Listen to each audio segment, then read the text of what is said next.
उत्तर प्रदेश में चुनाव संपन्न होने के बाद बीजेपी को लगा बड़ा झटका। बीजेपी के पूर्व विधायक संगीत सोम पर एफआईआर दर्ज है। दोस्तों आपको बता दें कि उत्तर प्रदेश में चुनाव खत्म होने के बाद भाजपा को बड़ा झटका लगा है। दरअसल आपको बता दें कि मेरठ के सरदना इलाके में बिरयानी के ठेले में तोड़फोड़ करने के आरोप में भारतीय जनता पार्टी के नेता संगीत सोम सहित अन्य 10 लोग के खिलाफ एफआईआर दर्ज की गई है। पुलिस ने बताया है कि बिरयानी का ठेला लगाने वाले शख्स साजिद ने एफआईआर दर्ज कराई थी और आरोप लगाया था कि सरदना बिलौंडी रोड पर उसके बिरयानी के ठेले में संगीत सोम सेना के प्रदेश अध्यक्ष सचिन खट्टिक सहित 10 लोगों ने तोड़फोड़ की और सारा खाना फेंक दिया, उसके सारे पैसे भी छीन लिए। उन्होंने बताया है कि संगीत सोम ने स्वीकार किया कि सचिन उनके संगठन का अध्यक्ष है। सोम ने कहा है कि नवरात्रि पर मांस के ठेले लगाए गए, इसका मतलब है कि पुलिस ने अपना काम ठीक से नहीं किया, इसलिए हमारे लोगों ने ठेला हटाया है। तो ये बड़ी अपडेट आई दोस्तों कि किस तरह से ये लगातार मुसलमानों को निशाने पर लेते हैं। विधानसभा का चुनाव भी संगीत सोम हार गए, लेकिन फिर भी इनकी अकड़ कम नहीं हो रही है। इसी के साथ आपको बताएं दोस्तों कि आजम खान के करीबी यूसुफ मलिक ने रामपुर की कोर्ट में किया आत्मसमर्पण। जी दोस्तों आपको बता दें कि उत्तर प्रदेश में समाजवादी पार्टी के वरिष्ठ नेता आजम खान के करीबी माने जाने वाले सपा के प्रदेश सचिव यूसुफ मलिक ने ग्रामीण को बंधक बनाकर उस पर जानलेवा हमला करने के मामले में सोमवार को न्यायालय में आत्मसमर्पण कर दिया है। न्यायालय ने उनकी जमानत याचिका को खारिज करते हुए उन्हें जेल भेजने के आदेश दिए हैं। मलिक द्वारा जमीन संबंधित विवाद में आलियागंज के रहने वाले एक ग्रामीण को बंधक बनाकर उस पर जानलेवा हमला करने के मामले में उनके खिलाफ अजीमनगर थाने में 2019 में मुकदमा दर्ज कराया गया था। उक्त जमीन आजम खान द्वारा स्थापित जौहर विश्वविद्यालय में शामिल कराने के विवाद से जुड़ी हुई थी। इस मामले में मलिक ने अपनी अधिवक्ता के माध्यम से रामपुर की कोर्ट में सरेंडर कर दिया। तो ये बड़ी अपडेट आ रही है।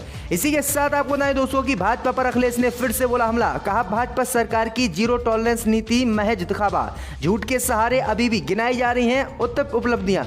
दोस्तों आपको बता दें कि उत्तर प्रदेश के पूर्व मुख्यमंत्री और समाजवादी पार्टी के प्रमुख अखिलेश यादव ने सोमवार को बीजेपी पर बड़ा हमला बोला है और आरोप लगाया है कि भाजपा राज्य में थाने, तहसील व कलेक्ट्रेट भ्रष्टाचार के अड्डे बन गए हैं।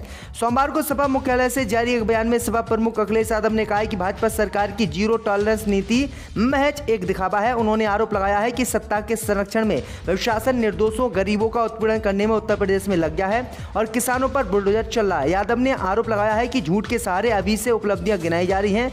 उन्होंने कहा कि भाजपा राज्य में दावों का फरेबी ताजमहल गढ़ने का कोई हिसाब नहीं है। सपा नेता ने कहा कि उत्तर प्रदेश में भाजपा की पिछली सरकार में 5 लाख नौकरियां दिए जाने का दावा किया गया था, जिसके आंकड़े आज तक सार्वजनिक नहीं किए गए हैं। किसने दी और कहां मिली नौकरियां, सरकार हमें बताए। इसी के साथ आपको बताएं दोस्तों कि आजम खान के करीबी सीओ आले हसन को तगड़ा झटका, 3 और मामलों में जमानत खारिज। दोस्तों आपको बता दें कि सपा नेता आजम खान के करीबी रिटायर्ड सीओ आले हसन को कोर्ट ने फिर से झटका दिया है। कोर्ट ने उनके खिलाफ अजीमनगर थाने में जमीन कब्जाने के आरोप में दर्ज 3 और मामलों में जमानत खारिज कर दी है। इस समय वह जमानत पर बाहर चल रहे हैं। अब तक उनकी 13 मामलों में जमानत याचिका खारिज हो चुकी है। आलियागंज के किसानों ने वर्ष 2019 में यह आरोप लगाते हुए मुकदमा दर्ज कराया था कि सपा शासनकाल में मोहम्मद अली जौहर विश्वविद्यालय के लिए उनकी जमीन को जबरन बिना पैसे दिए बैनामा करा लिया। आरोप था कि उस समय के थाना रहे कुशल वीर ने उन लोगों को अवैध रूप से हवालात में बंद रखा। तत्कालीन सीओ आले हसन ने भी किसानों का उत्पीड़न किया और रंजिश से झूठे मुकदमों में फंसाया। तो ये बड़ी अपडेट आ रही है। इसी के साथ आपको बताएं दोस्तों कि औरैया डीएम सुनील वर्मा को योगी सरकार ने किया सस्पेंड, भ्रष्टाचार के लगे थे आरोप।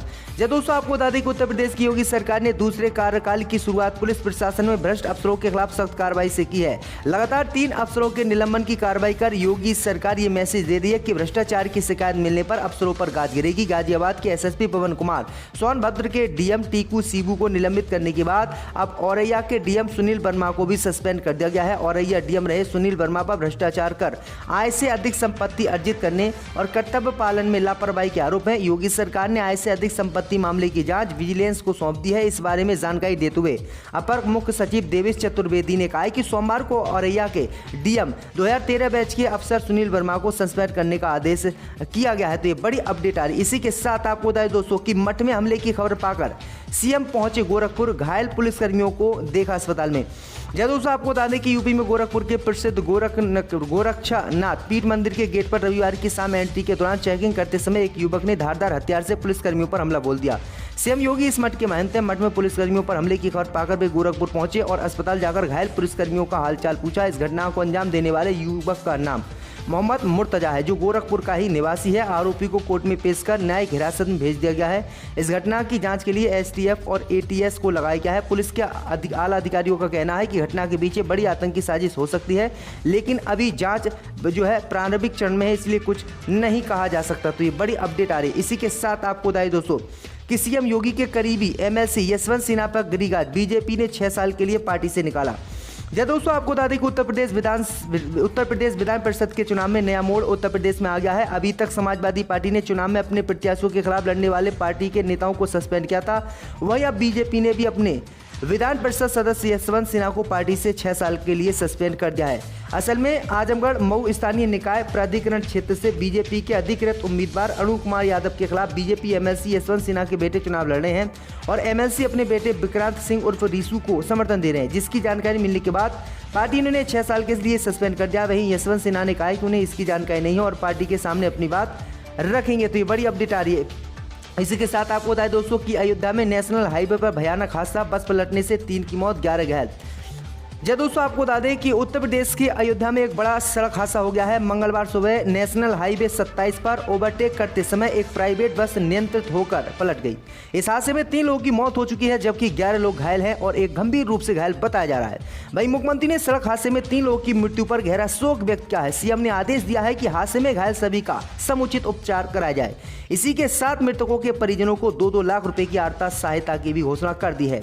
हादसा आज सुबह लगभग 7 से 8 बजे के बीच हुआ है। NH 27 पर दिल्ली से बस्ती सिद्धार्थ नगर जा रही प्राइवेट यात्री बस अयोध्या जनपद के थाना केंद्र के मुमताज नगर ओवरब्रिज के पास ओवरटेक करने के प्रयास में अनियंत्रित होकर दुर्घटनाग्रस्त हो गई और फ्लाईओवर की रेलिंग पर लटक गई। तो ये बड़ी अपडेट आ रही है।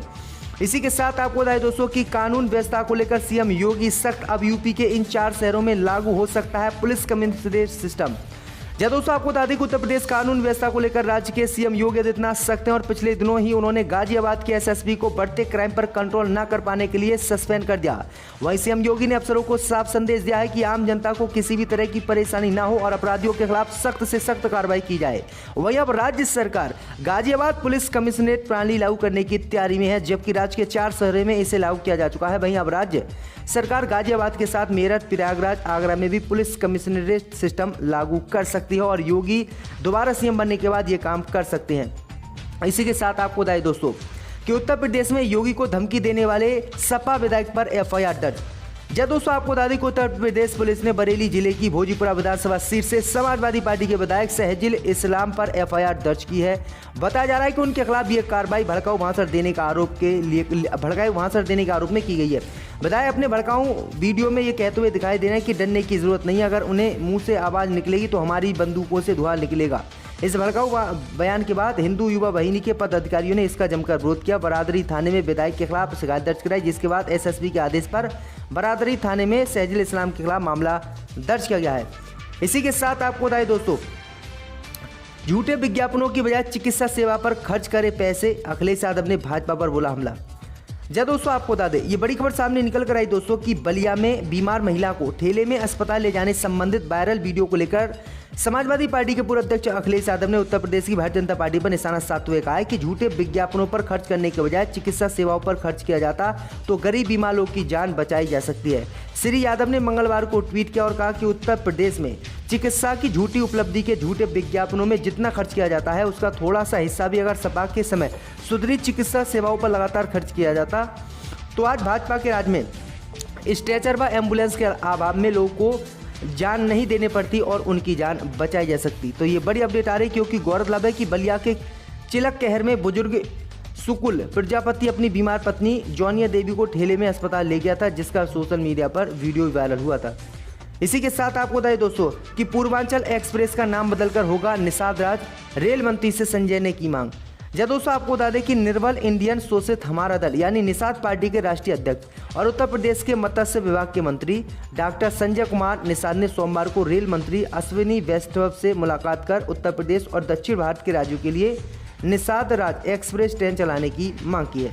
इसके साथ ही लखनऊ, गोरखपुर, कानपुर, मिर्जापुर, वाराणसी सहित प्रदेश के दूसरे शहरों से प्रयागराज के लिए स्पेशल ट्रेनें चलाने की मांग की है। संजय निषाद ने हिंदुस्तान को बताया कि रेल मंत्री ने आश्वासन दिया है कि पूर्वांचल एक्सप्रेसवे का नाम बदलकर निषाद एक्सप्रेसवे किया जाएगा। उन्होंने बताया है कि हर साल की भांति इस बार भी आगामी 6 अप्रैल को संगम नगरी प्रयागराज में श्रृंगवेरपुर धाम पर भव्य निषाद राज जयंती मनाई जाएगी। तो ये बड़ी अपडेट आ रही है। इसी के साथ आपको बताएं दोस्तों कि रेल मंत्री से मुलाकात के बाद उन्होंने बताया है कि पूर्वांचल एक्सप्रेसवे को निषाद एक्सप्रेसवे के नाम पर चलाया जाएगा। इसी के साथ ही रमचौरा रेलवे स्टेशन के विकास स्तरीय कार्य भी किए जाएंगे।